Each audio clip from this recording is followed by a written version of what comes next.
KS அழகிரி சொல்லும்போது ஆட்சியில் பங்கு கூட நாங்க கேட்போம், ஆட்சியில் பங்கும் வேண்டும் அப்படின்னு சொல்லிட்டு அவர் இன்னும் ஒரு படி மேல போறார். ஆனா அவருடைய இதை வந்து பெருசா பொருட்படுத்தல. பட் ஆனா இந்த சீட்டு விஷயத்தை பேசியிருக்கிறது நீங்களே சொல்ல மாதிரி மேலிட பொறுப்பாளர், டெல்லியின் குரலாக இருப்பவர்.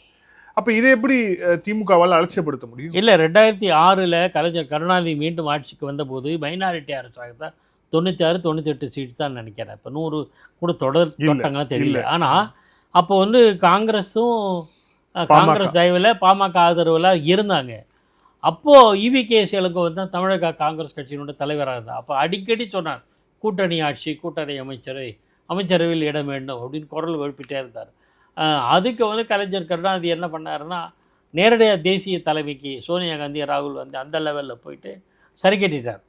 இல்லை உங்களை சும்மா சும்மா இருக்க சொல்லுங்கள், நாங்கள் இப்படி தான் இருப்போம் அப்படின்ட்டு. ஸோ அப்போதைய நிலைமை வேறு.